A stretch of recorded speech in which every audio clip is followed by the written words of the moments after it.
Bonjour à tous et bienvenue dans ce nouveau podcast de Femme à part, premier podcast du mois de février 2024, afin de vous annoncer la thématique de ce nouveau mois qui commence. En janvier, nous avons vu les vertus de la femme catholique et vous le savez, chaque mois, j'essaye de trouver une thématique à partir de laquelle nous allons dérouler tous les podcasts, les chroniques, les articles, etc. afin de pouvoir vraiment approfondir certains sujets. Je sais que cette nouvelle formule que j'ai mise en place depuis le mois de septembre dernier vous plaît beaucoup, vous ne m'avez fait que des retours positifs et donc nous continuons ainsi pour 2024 et pour ce mois de février, la thématique sera donc la formation de la personnalité et du caractère. Je pense que c'est assez important parce que ce sont des choses dont on parle assez souvent, ou en tout cas qu'on entend régulièrement, des personnes qui me disent « ouais, moi j'ai du caractère, non c'est mon caractère, c'est comme ça, je ne veux pas changer, je veux absolument avoir de la personnalité, donc je fais ci ou je fais ça ». Et au contraire, certaines personnes qui manquent aussi de personnalité, qui sont trop timides ou qui suivent trop les effets de mode ou les effets de masse. Et donc, il n'est pas toujours facile de se positionner et parfois on peut avoir peur d'avoir trop de caractère ou pas assez de caractère au contraire, ou bien ça peut être une excuse justement pour ne pas combattre nos défauts, pour écraser les autres, etc. C'est quelque chose en tout cas qu'on entend régulièrement dans les médias. Je suis une femme forte, faut l'accepter, c'est comme ça, j'ai du caractère, c'est mon caractère, je ne vais pas changer pour vous. Bref, je pense que vous avez déjà entendu ça peut-être aussi dans votre entourage. En tout cas, il me semblait intéressant de faire un peu cette thématique du mois de février autour de la personnalité et du caractère, d'une part pour remettre les pendules à l'heure entre guillemets et d'autre part pour bien sûr encourager toutes les personnes à mieux se connaître pour tendre chaque jour davantage à la perfection et aussi se rapprocher de ce que le bon Dieu attend de nous, pour chacun d'entre nous, par rapport justement aux dons et aux talents particuliers que nous avons reçus. Et pour moi, c'est assez important de vraiment bien se connaître pour tendre à la sainteté. Bien sûr, il faut aussi les vertus, le spirituel, etc. Mais vous allez le voir, je vais vous lire quelques extraits d'un livre, vous allez mieux comprendre. Il est évidemment très important également de travailler sur des choses un peu plus naturelles, on va dire, de mieux les comprendre et de s'appuyer sur ce que nous avons reçu aussi de ce point de vue-là pour être bien ancré dans la sainteté, le spirituel, etc. Il faut vraiment que les deux aillent bien ensemble. Donc je trouvais que c'était important de parler de la personnalité et du caractère. Et pour ce faire, je vais beaucoup m'appuyer. Alors je vais m'appuyer sur plusieurs livres, mais pour le podcast du jour en tout cas, je vais m'appuyer sur le livre du père Jean-Dominique, qui est dominicain, qui a écrit « Adam, où es-tu ? Études de psychologie chrétienne ». Alors, si je me souviens bien, le mois dernier, je vous ai présenté ce livre, voilà, le 22 janvier dernier, je vous ai fait une chronique de livres spécialement, voilà, sur cet ouvrage. Donc, si vous voulez en savoir plus, avec un peu plus de détails sur la table des matières, etc., je vous invite à vous reporter donc à cette chronique de livres sur donc Adam, où es-tu ? Études de psychologie chrétienne. Et aujourd'hui, nous allons nous concentrer un peu plus, enfin aujourd'hui et au mois de février, nous allons nous concentrer un peu plus sur, c'est un peu dans les derniers chapitres, je crois. Voilà, c'est l'avant-dernier chapitre pour être très exact, la formation de la personnalité, page 379 pour celles que ça intéresse et qui ont l'ouvrage chez elles. Et que voulais-je vous dire ? Ah oui, je voulais quand même vous présenter, avant de rentrer dans le vif du sujet d'aujourd'hui, je voulais juste vous dire un petit peu de quoi on allait parler, comment on va articuler ce mois de février. Donc aujourd'hui, je vais parler, ça va être plutôt une introduction, je vais plutôt parler de l'importance de la personnalité, un peu des dangers du fait de ne pas avoir de personnalité. Ça va faire partie de l'introduction en fait, par rapport à cette thématique. Vendredi prochain, nous allons parler de la formation de la personnalité, notamment en s'appuyant sur les deux axes qui sont développés dans le livre, l'intelligence et la volonté. Le vendredi d'après, donc le 3e vendredi du mois de février, nous allons parler de l'éducation, des sentiments et de la sensibilité, parce que pour moi ça rentre vraiment aussi dans l'éducation un petit peu du caractère. Pour moi ça en fait partie, en tout cas j'ai décidé de le traiter au mois de février. Et ensuite le 1er mars, puisque la thématique, j'allais dire, s'achèvera, voilà, je prends toujours des semaines logiques, donc on grignotera un tout petit peu sur le mois de mars, pour parler de la détermination, enfin comment déterminer, trouver quel est notre tempérament, notre caractère, comment travailler dessus, quelles en sont les qualités, les défauts pour chaque tempérament, etc., etc. Donc voilà un petit peu l'articulation de notre mois de février. Ça, c'est vraiment pour les podcasts du vendredi. Et puis ensuite, pour les vidéos qui sont publiées les lundis, les mercredis, il y aura toujours des entrevues pétillantes. Donc on a essayé de faire autour de cette thématique aussi, enfin qu'on n'a pas encore enregistré, mais avec Anne-Claire. Mais les thématiques ont déjà été définies. Il y aura plusieurs chroniques de livres, bien sûr, pour présenter des ouvrages qui vous aideront à approfondir cette thématique.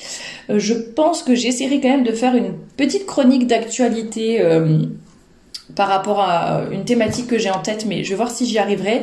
Et bien sûr, à la fin du mois, il y aura une FAQ, une vidéo dans laquelle je répondrai à toutes vos questions sur cette thématique du mois de février. Donc n'hésitez pas à m'envoyer vos questions. J'ai déjà mis je mettrai plutôt une boîte à questions sur Instagram. Celle que j'ai mise, c'est celle du mois de janvier, vu que j'enregistre toujours en avance. Mais il y aura des boîtes à questions sur Instagram. Vous pouvez aussi me mettre vos questions en commentaire là, sous cette vidéo ou sous les autres vidéos du mois de février. Et puis, vous pouvez également m'envoyer des emails. Mon adresse mail est juste en description en dessous de cette vidéo. Et d'ailleurs, dans la description, vous retrouverez tous les liens vers le blog femmapart.com, la boutique de robes, jupes, mantilles, boléros, accessoires, etc. shop.femmapart.com. Également les liens vers mes différents réseaux sociaux, donc n'hésitez pas à regarder et à vous abonner à la chaîne bien évidemment pour ne rien manquer. Alors pour rentrer dans le vif du sujet d'aujourd'hui, la personnalité, qu'est-ce que la personnalité et pourquoi avoir de la personnalité c'est si important? Eh bien dans son ouvrage, le père Jean-Dominique nous dit que tout le monde tient à avoir une personnalité, c'est vu comme une perfection, etc. Et elle est une richesse que l'on envie pour soi et pour ceux que l'on aime. Et tel est le but de l'éducation, je vous lis quelques extraits bien sûr, former des personnalités fortes et profondément chrétiennes. Voilà, ça c'est le but d'une éducation catholique. Et donc, même dans la vie chrétienne, la personnalité humaine, comme je le disais, il n'y a pas que le spirituel, donc même la personnalité humaine joue un grand rôle. Certes, la sainteté ne dépend pas du degré d'épanouissement des facultés purement naturelles, cependant le rayonnement apostolique et l'efficacité terrestre, même chrétienne, nécessitent l'équilibre psychologique et la compétence, un esprit sain et équilibré dans ses mouvements. C'est un extrait à la fin d'un discours du pape Pie XII. Donc moi c'est quelque chose que j'aime beaucoup travailler, auquel j'aime beaucoup réfléchir, c'est vraiment cette articulation entre le côté spirituel et le côté beaucoup plus naturel, beaucoup plus humain, et de se dire que nous ne sommes pas qu'une âme, nous sommes aussi un corps, nous ne sommes pas que des anges désincarnés, etc. Nous sommes des corps bien ancrés sur la terre, nous ne vivons pas en autarcie dans un monde complètement virtuel et un peu à part, on est dans le monde, dans la société dans laquelle nous vivons. Et donc pour moi, il est vraiment important de trouver justement cet équilibre, comme ça a été si bien dit par le père Jean-Dominique, et trouver aussi l'épanouissement, enfin, et que l'épanouissement plutôt de nos facultés naturelles va nous permettre aussi déjà un certain travail d'apostolat, mais aussi de tendre à la sainteté, c'est-à-dire qu'on devient saint aussi avec ce qu'on a reçu de tout à fait humain et naturel, et par rapport à notre caractère, au tempérament, etc., dont on parlera un petit peu plus tard.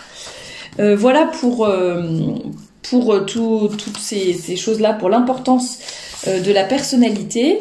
Le père Jean-Dominique nous parle donc de la richesse, enfin les richesses de la personnalité, que souvent en fait c'est la marque, enfin une bonne personnalité tout du moins, c'est la marque d'un certain équilibre.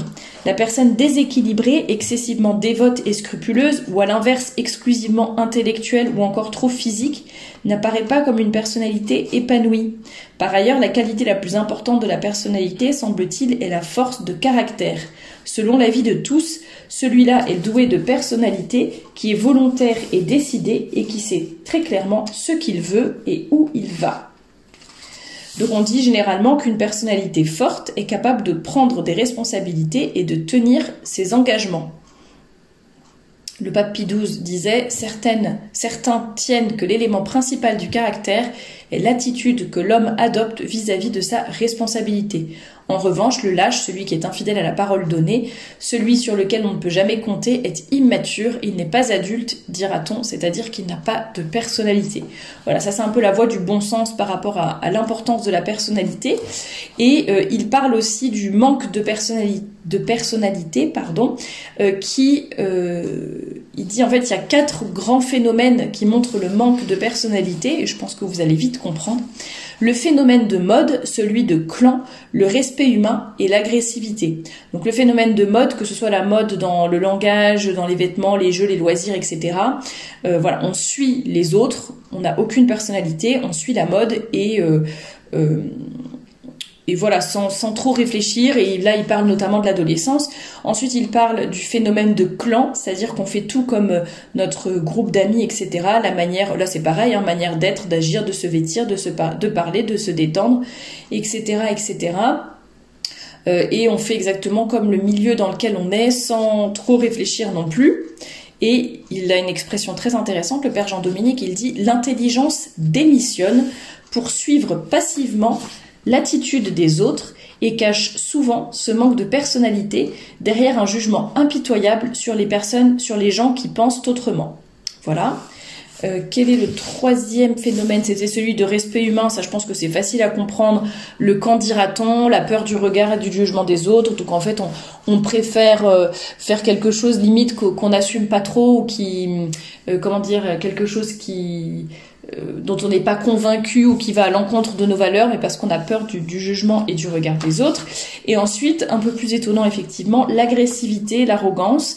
Il dit que parfois ce sont des symptômes malgré ce qu'on pourrait croire, symptômes d'un manque de personnalité. C'est souvent une réaction de faiblesse et de peur qui cache une impuissance face à un danger ou une responsabilité. Donc on hurle, on crie, on se met en colère, etc. Non pas parce qu'on a de la personnalité, mais au contraire parce qu'on en manque beaucoup. C'est intéressant de lire ça à la lumière de ce que je disais tout à l'heure par rapport notamment aux femmes fortes, enfin aux femmes soi-disant fortes qui disent « j'ai du caractère, c'est comme ça, faut m'accepter ». Bon, si déjà on n'est pas capable de travailler sur son caractère et sur ses défauts, c'est peut-être au contraire que l'on manque de volonté, de responsabilité et de personnalité. Et donc il conclut en disant ces 4 contre-exemples de la mode, du clan, du respect humain, de l'agressivité. Ces 4 contre-exemples montrent ce que l'on attend de la personnalité. Elle doit se tenir au-dessus des impressions, au-dessus du groupe et rester indépendante du jugement des autres. D'une certaine manière, la personnalité est anticonformiste. Elle suit la loi, certes, et le bon exemple des personnes dignes de confiance, mais elle vise le bien et s'en tient à des principes simples et sûr. Et donc le point commun des divers aspects de la personnalité, c'est une certaine élévation de l'intelligence, se tenir au-dessus du temps, savoir juger objectivement des personnes et des choses, avoir un concept clair de la vie et de ses propres responsabilités. C'est l'œuvre de l'intelligence. La personnalité apparaît donc avant tout comme liée à l'esprit, et plus largement, elle est une affaire d'âme. Voilà. Alors après, il y a toute une réflexion par rapport à la personne. Il définit ce qu'est une personne, etc. Je vous redonne quand même, pour les personnes que ça intéresserait, la définition du pape Pie XII notamment. Donc la personne, c'est une unité psychosomatique déterminée et gouvernée par l'âme. Une unité. Il s'agit donc bien d'un être unique et d'un équilibre. Psychosomatique, c'est-à-dire composé d'un corps et d'une âme. Déterminée et gouvernée, la vie de la personne n'est pas livrée au chaos du hasard ou des impressions du moment, elle est orientée, elle a un comportement proprement humain, c'est-à-dire intelligent et libre. Et par l'âme, gouvernée par l'âme, l'unité, l'équilibre et la relative autonomie qui constituent la personne viennent d'en haut, de l'âme spirituelle.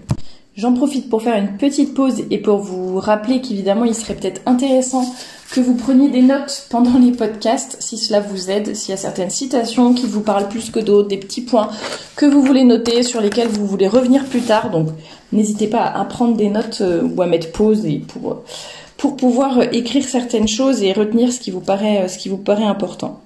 Après, qu'est-ce que j'avais noté? Alors, il y a un petit passage du chapitre où le père Jean-Dominique rappelle l'importance de ne pas juger les caractères que... Alors, il ne dit pas de ne pas le faire du tout, mais il dit de ne pas faire uniquement cela. Donc, ce serait une erreur de ne juger les caractères que d'après le comportement extérieur des personnes. Ce n'est là qu'un aspect, la façade du caractère, et non pas sa structure intime. Donc, il dit un comportement, par exemple la colère, la politesse, les habitudes sociales, etc., peut avoir des causes bien différentes. Le comportement audacieux, entreprenant, conquérant peut n'être qu'une fuite et cacher une très faible personnalité. Voilà, donc en fait, il faut pas forcément juger... alors, ça peut être des indices, bien évidemment, mais il ne faut pas s'arrêter là-dessus pour juger ou pour essayer de déterminer le caractère ou la personnalité de quelqu'un. Alors, qu'est-ce que j'avais noté également? Bon, il y a beaucoup de choses très intéressantes, hein, mais je ne vais pas tout vous lire, bien évidemment, ça n'est pas le but, mais c'était plus pour vous donner quelques idées, on va dire, quelques bases par rapport à ce qu'est la personnalité. Et donc après, il parle notamment de certaines difficultés extérieures qui peuvent interagir par rapport à notre personnalité.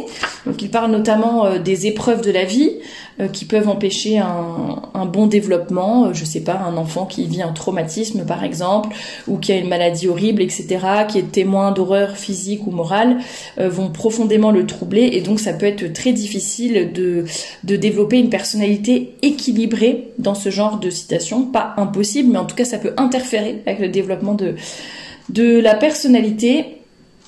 Mais il précise que les études les plus sérieuses montrent à ce sujet que les épreuves ne sont un obstacle à la personnalité que si le sujet le veut bien. Donc en fait, rien n'est insurmontable, rien n'est acquis, ou plutôt, voilà, on n'est pas en train de... je cherche le mot de subir tout d'une façon vraiment passive, mais il y a toujours moyen de se relever, de passer au-dessus de ces conflits, de ces déséquilibres, de nos difficultés, de ce qu'on a vécu, pour un peu se hisser et construire quand même une personnalité équilibrée. Et donc il dit que le fait d'avoir de la personnalité n'est pas réservé aux personnes uniquement les plus fortes, hein, c'est vraiment pour tout le monde. Alors bien sûr ça dépend aussi de l'éducation, etc., mais en tout cas, ça n'est pas impossible. Il parle également de l'hérédité, en disant qu'il y a peut-être une part de la personnalité, enfin voilà, il y a tout... il y a une part, mais enfin ça peut jouer, c'est un peu comme l'éducation, mais il dit que si la personnalité était uniquement déterminée par l'hérédité, elle ne pourrait pas être modifiée. Et donc ça, il dit, c'est un non-sens. Il parle également des suites du péché originel, hein, le combat contre le péché originel qui interfère aussi avec la formation de la personnalité, donc ça c'est important. Et il dit, c'est la conclusion de ce chapitre d'ailleurs, cependant si le péché originel a affaibli la nature, il ne l'a pas tuée. Donc on a aussi la nécessité de la grâce surnaturelle, etc., etc. Et rien ne nous empêche d'être d'être des personnes équilibrées, d'avoir une personnalité équilibrée aussi. Et donc il faut pas être fataliste, il ne faut pas se cacher non plus derrière des épreuves ou autres pour justifier tout et n'importe quoi. Il est possible donc de travailler sur notre personnalité, de bien la comprendre, de bien la développer à tous les âges de notre vie. Il est important de comprendre justement qu'avoir une personnalité équilibrée est une base en fait sur laquelle tout chrétien, tout catholique va développer aussi sa spiritualité, va pouvoir faire de l'apostolat, va pouvoir être équilibré, va pouvoir s'ancrer, être bien ancré dans sa vie. Finalement, il ne faut pas négliger tous ces aspects peut-être un peu plus humains, un peu plus terrestres, un petit peu plus pratico-pratiques, on va dire. On ne peut pas être tout le temps que dans les élucubrations, j'allais dire, de l'âme et être un peu percher en permanence ou être en permanence en train de prier. Voilà, on est aussi des personnes, une unité entre le corps et l'âme, et nous devons composer avec cela. Et en tout cas, j'espère que cette introduction, que ce début de podcast sur la personnalité, son importance, quelques obstacles, quelques sujets à propos desquels il faut faire un petit peu attention, et bien que ça vous aura motivé, surtout peut-être pour vous déjà, pour commencer, et puis pour vos enfants, si vous avez charge d'âme ou si vous êtes éducateur, nous avons tous un rôle à jouer pour l'éducation de la personnalité des plus jeunes. C'est vraiment important, il n'y a pas de fatalité, et nous avons un grand rôle à jouer, que ce soit pour nous ou pour les autres. Donc faisons attention à être des personnes équilibré et donc responsable. Je pense que c'était le deuxième mot le plus important de ce podcast et des extraits que je vous ai lus. Eh bien, je vous retrouve la semaine prochaine pour donc le deuxième podcast sur les deux piliers de la formation de la personnalité, à savoir l'intelligence et la volonté. À très bientôt!